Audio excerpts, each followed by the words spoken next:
Hello viewers, I welcome all of you on Let's Crack UPSC CSE YouTube channel. So on the Indian Express page, there has been an excellent editorial written by Sumit Ganguly, one of the most renowned intellectual geopolitical scholar.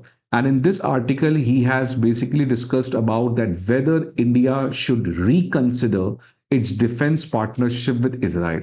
क्या India को अपने Israel के साथ जो defence partnership है उसको reconsider करना चाहिए. Reconsider means weather India should cut down its partnership with Israel. And why this question Sumit Ganguly is basically asking, it is because that recently a report came by Amnesty International.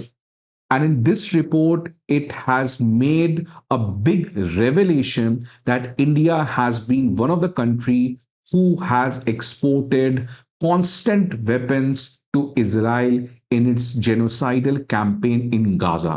तो इस amnesty international की report में ये बताया गया है, under its report made in India the supply of weapons and ammunitions to Israel, और उसमें ये पूरा लिस्ट रेडी किया गया है कि इंडिया ने आखिरकार कौन कौन से वेपन्स हैं इजराइल को एक्सपोर्ट किए हैं.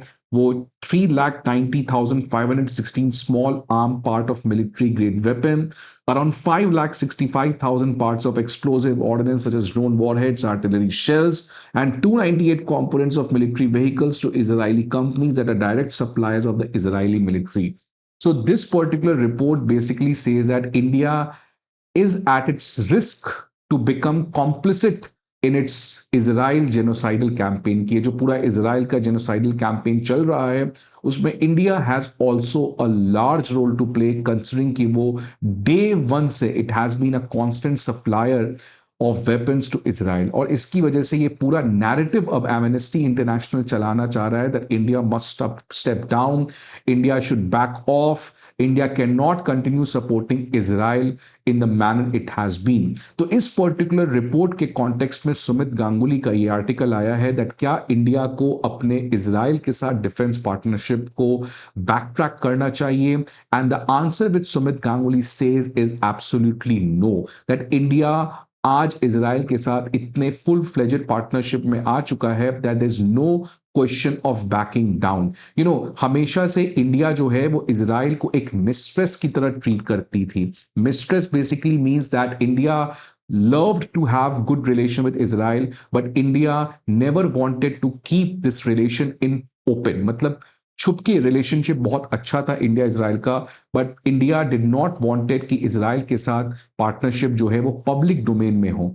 सो that's why India wanted to keep Israel as its mistress, but it did not wanted to keep that relationship out in open. But now Sumit Ganguly argues कि इट्स टू लेट. रादर आज everyone knows, it's not a hidden fact that now India and Israel are two of the greatest partner.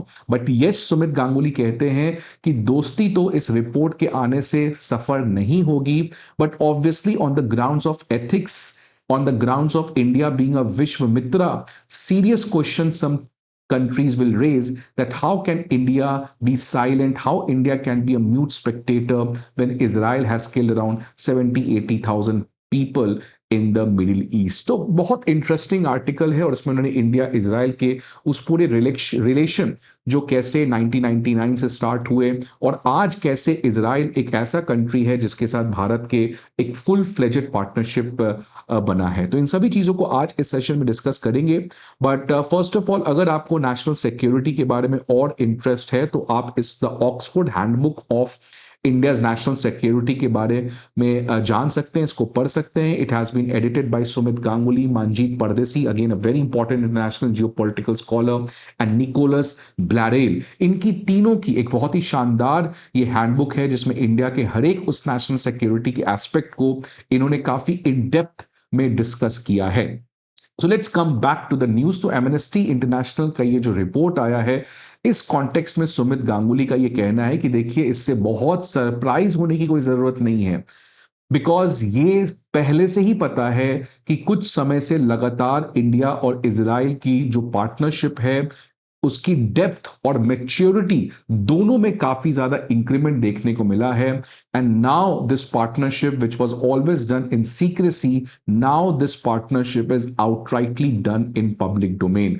और वो खासकर जब से prime minister Modi when he has came to power, he has taken the relationship up to a next level, because it was Prime Minister Modi only who visited Israel and became the first Indian Prime Minister to visit Israel। और उसके बाद से relation आपको पता है it has achieved a new scale। इसलिए सुमित गांगुली का कहना है कि इससे बहुत ज्यादा सरप्राइजिंग चीज नहीं है। इनफैक्ट एमनेस्टी रिपोर्ट से तो और बहुत पॉजिटिव चीज पता चलता है, वो क्या है इसके बारे में बात करूंगा। बट सबसे पहले सुमित गांगुली कहते हैं कि देखिए ये जो रिलेशनशिप आज दिख रहा है, आज जो ये एमनेस्टी इंटरनेशनल रिपोर्ट बता रहा है, इन सभी चीजों की शुरुआत 1999 के कारगिल वॉर लेगेसी से हुई थी। 1999 वो समय था जब India was under international embargo because of India's nuclear testing. तमाम वेस्टर्न कंट्रीज ने इंडिया के ऊपर सैंक्शंस लगा रखे थे, and at that point of time India was having a fight with Pakistan, a war with Pakistan. और उस समय इजराइल जो है it emerged as India's one of the reliable partner, because Israel was one of the few countries जो उस समय भारत को critical equipment including ammunition, drones and precision guided munitions देने को रेडी था। So that basically provided the foundation, और उसके बाद से there was no looking back। वहां से इंडिया और इजराइल की रिलेशनशिप ग्रेजुअली बढ़ते रही। और इजराइल के साथ सबसे खास क्या है, सुमित गांगुली का यह कहना है that unlike many western countries जो केवल इंडिया को बायर सेलर रिलेशनशिप के अंदर इंडिया को मिलिट्री टेक्नोलॉजी सेल करते हैं, Israel is one of the Western countries who has demonstrated a willingness to transfer sophisticated military technologies to India। और साथ ही साथ over the past 2 decades, New Delhi has procured, मतलब it has bought from Israel drones, missile defense system, airborne early warning platforms, surveillance equipment, precision guided weapons and wide range of ammunition from Israel firm। और अगर SIPRI का report देखें तो India का जो 4th largest weapon supplier है after Russia, US and France, that is Israel। And in fact for Israel, India is its biggest export destination when it comes to defense export। तो defence partnership जो है वो बहुत exponentially India और Israel के बीच में बढ़ते हुए दिख रहा है। और सबसे इंटरेस्टिंग चीज क्या है जिसके बारे में सुमित गांगुली हाईलाइट करते हैं, that India has always been a net importer, मतलब India has always bought weapons from Israel, but now that's no longer a story, because now India has got its own major defence role, because आज India के पास defence capacity है। आज India जो है it has become one of the big growing defence exporter. और जब से प्राइम मिनिस्टर मोदी की ये मेक इन इंडिया इनिशिएटिव हुई है उसके बाद से लगातार इजराइल की जो डिफेंस कंपनीज हैं वो इंडिया के साथ जॉइंट वेंचर्स बना के इंडिया के अंदर ही चीजों को प्रोड्यूस कर रहे हैं। So from a conventional buyer seller arrangement, now they both have come together for joint को प्रोडक्शन। और इसकी वजह से आज इंडिया और इजराइल की companies drones, electronics, missile systems, इन सबको एक साथ बना रहे हैं।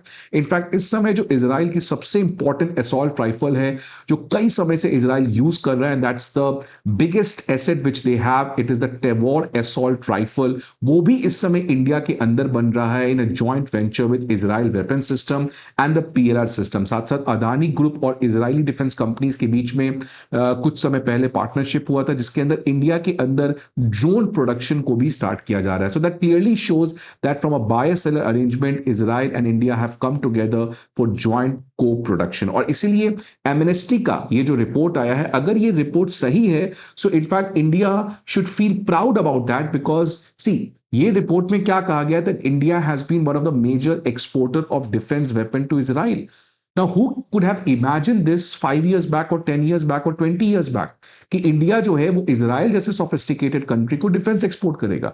ठीक है, हमारे वैल्यू ऑफ एक्सपोर्ट, हमारी जो एक्सपोर्ट है जिसमें टेक्नोलॉजी इंटीग्रेशन काफी कम है, it does not matter, but at least India is making the news India is catching the world attention with respect to defense export, that itself shows that how much India's defense manufacturing capacity has increased. और इसीलिए इस report से India की आज एक defence identity clearly यहां पे establish होते हुए दिख रही है। और साथ ही साथ सुमित गांगुली का कहना है कि इस रिपोर्ट के आने से एक बात तो क्लियर है कि जब इजराइल के ऊपर काफी प्रेशर है, वो चाहे इंटरनेशनल क्रिटिसिज्म है, लीगल क्वेश्चंस है and growing pressure on defence export from traditional supplier, so इस समय इजराइल के लिए जो सबसे ज्यादा मदद करते हुए दिखा है that is India. So India has come to rescue Israel, who is facing great challenges with respect to its supply chain, खासकर ड्रोन्स और एमिनेशंस में। तो एक तरफ जैसे वो कहा जाता है कि रशिया ईरान वाला, वैसे ही कुछ इंडिया जो है वो भी इजराइल को बहुत हद तक डिफेंस को यहाँ पे एक्सपोर्ट करते हुए दिखा है। नाउ सुमित गांगुली कहते हैं कि इस रिपोर्ट और इन सब चीजों के बाद आगे क्या, तो उनका कहना है कि देखिए इस रिपोर्ट के आने से कुछ नहीं बदलने वाला है। India is not going to terminate it defence partnership with Israel. इस रिपोर्ट में कितना भी निंदा इंडिया को क्यों ना हो, क्रिटिसिज्म क्यों ना हो, आज relationship has evolve to a multi dimensional partnership from agriculture technology to weapons production. इसलिए रिलेशनशिप में कोई बहुत बड़ा चेंज आप एक्सपेक्ट नहीं कर सकते हैं despite this report creating some kind of narrative. But yes, Sumit Ganguly कहते हैं कि इससे दो इंपॉर्टेंट कॉन्सिक्वेंसेस शॉर्ट टर्म में हो सकते हैं। One is internal consequence and the second is external consequence. Internal consequence में ये कहते हैं दैट डोमेस्टिकली पार्लियामेंट में अब ये मुद्दा वापस से उठाया जा सकता है and the ruling party might be grilled by the leading opposition party Congress over how India has embraced Israel when Israel in its genocidal campaign. तो एक तरीके से ये पार्लियामेंट में वापस से मुद्दा जो है उसकी वजह से काफी ज्यादा it can create intense battle, it can create serious questioning about the current government. But Sumit Ganguly का कहना है कि इससे बहुत कुछ चेंज नहीं होगा because the ruling party enjoys a good majority in the parliament, so eventually it's not going to be a big problem for the government. Similarly, external implications Sumit Ganguly कहते हैं कि इसके हो सकते हैं बिकॉज अभी तक भारत जो है वो हमेशा से मिडिल ईस्ट में एक बैलेंसिंग एक्ट रखता था। बैलेंसिंग एक्ट के अंदर we had built a close strategic partnership with Israel और दूसरी तरफ हम लोग अभी भी पैलेस्टीनियन कॉज को इक्वली सपोर्ट करते हैं और साथ साथ गल्फ इस्लामिक कंट्रीज के साथ we have expanded economic and energy partnership. So this was a balancing act which India has been doing since past couple of years, but since the onset of Gaza conflict ये balancing act करना बहुत मुश्किल हो गया है। But again Sumit Ganguly कहते हैं कि ठीक है ये मुश्किल हो गया है to have relationship with Israel and Islamic countries, but still Sumit Ganguly का कहना है कि it's not going to be a big change because आज अरब वर्ल्ड खुद ही यूनाइटेड नहीं है। आज खुद ही इस अरब वर्ल्ड में से बहुत सारे कंट्रीज अब्राहम अकॉर्ड की बात कर रहे हैं। अभी यूएस और सऊदी के बीच में न्यूक्लियर डील हुआ on a assumption that Saudi will join the Abraham accord. तो क्लियरली यहां पे कहा जा रहा है कि ऑब्वियसली ये कुछ छोटा मोटा पब्लिक डिस्प्लेजर ऑब्वियसली रेस करेगा, but by and large will it make any structural dent in India's Middle East policy? No, because Arab world it's still coming close with Israel और जब से ये ईरान और पूरा Arab war type चीजें देखने को मिली है तो obviously Arab world does not want to risk any threat with Israel और इसीलिए इंडिया के लिए बहुत बड़ी प्रॉब्लम यहां पे नहीं बनेगी लॉन्ग टर्म में। लेकिन सुमित गांगुली कहते हैं डिस्पाइट ऑल दैट, डिस्पाइट कि India will continue its relationship with Israel, despite that India will not face domestic problem, despite that India will not face any major criticism for the Arab world, keep that all apart, but the question still remains that क्या India की moral legitimacy के ऊपर सवाल उठेगा? जब India विश्व मित्र की बात करता है, विश्व गुरु की बात करता है, विश्व शांति की बात करता है, this era is not an era of war की बात करता है, तो क्या उस एथिक्स के ऊपर जिस पे इंडिया स्टैंड करता है and India wants to become a permanent member of United Nation Security Council, so will the countries really trust और विल अदर कंट्रीज say कि India is being hypocritical because at one point of time it is saying that we want global peace, we want disarmament, we want to reduce all that things, but on the other hand India has been one of the greatest weapon supplier to Israel. So whether this is India's hypocrisy or whether it is India's real politic where India is trying to pursue its national interest. What is your opinion? Please let me know in the comment box. I hope आपको ये video अच्छा लगे. See you again some other video. Till then, goodbye and take care.